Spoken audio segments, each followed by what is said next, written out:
Setelah istri mengetahui perselingkuhan suami, istri akan mengalami patah hati, kemurungan, dan kehilangan arah dan tujuan hidup, bahkan sampai depresi. Hal itu terjadi karena seorang istri bingung bagaimana ia harus mempertahankan rumah tangganya, apa yang kurang darinya, atau haruskah melepaskan dan berhenti melanjutkan perjalanan rumah tangganya. Nah, kali ini saya akan membahas 5 tahapan yang dialami seorang istri pasca diselingkuhi, agar ibu tahu sampai di posisi dan di tahap apa ibu sekarang. Simak video selengkapnya untuk ketahui 5 tahap tersebut.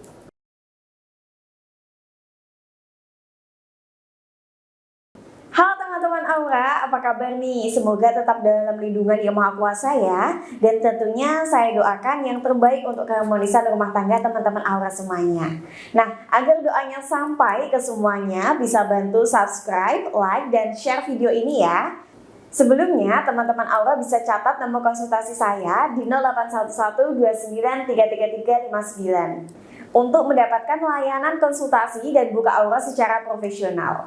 Oke, tahapan yang pertama adalah penentangan.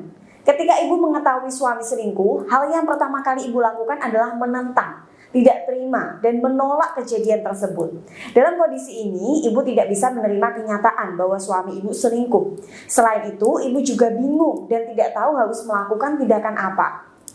Tahap kedua, yakni marah. Ibu akan lebih sensitif pada tahap ini. Pada tahap ini, ibu menyadari bahwa penentangan dan ketidakterimaan ibu tidak berguna dan tidak berdampak apapun bagi rumah tangga. Sehingga ibu kesal dan marah. Ibu ingin meluapkan semua emosi yang ibu pendam, bahkan tak sungkan jika berkata kasar dan memaki suami. Tahap ketiga adalah negosiasi. Ibu mulai bisa berdamai dengan emosi dan kenyataan yang ibu alami, sehingga ibu bisa melakukan negosiasi antara pikiran dan hati ibu. Biasanya istri yang berada di tahap ini akan berkata, ya sudahlah, mungkin ini memang takdir saya, mungkin ini yang dinamakan ujian rumah tangga untuk saya. Namun di dalam hati Anda juga berkata, emang bajingan tuh suami gak tahu diri. Terus menerus saling bertautan antara ingin memaafkan dan melepaskan. Tahap keempat adalah depresi. Pada tahap ini, ibu akan mengalami kekecewaan yang amat dalam, sehingga ibu lebih suka menyendiri, mengurung diri, mengabaikan lingkungan, murung, dan selalu memikirkan perselingkuhan suami. Ini bahaya. Jika tidak ada seorang pun yang peduli dan merangkul istri yang sedang mengalami depresi, bisa jadi akan ada tindakan lain yang membahayakan, seperti bunuh diri, gangguan kejiwaan, dan serangan penyakit fisik.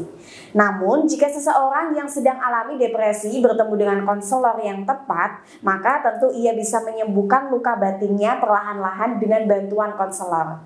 Tahapan ini merupakan sebuah kunci, karena ketika pada tahap ini istri yang alami depresi tidak mendapatkan penanganan khusus, ia akan lebih terpuruk. Namun sebaliknya, saat istri bisa bangkit pada fase ini, maka ia akan move on secara perlahan.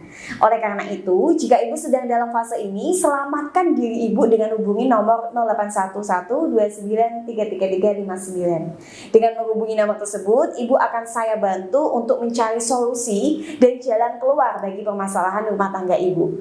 Dan tahap terakhir adalah penerimaan. Di tahap terakhir ini, ibu sudah mulai bisa menerima kenyataan. Langkah ibu sudah tidak lagi berat, bisa dikatakan ibu sudah move on dan sembuh dari sakit hati. Ibu sudah bisa menerima semua masalah itu. Ibu mampu berdamai dengan diri sendiri dan mampu melepaskan semua penyakit hati yang tadinya mengikat ibu.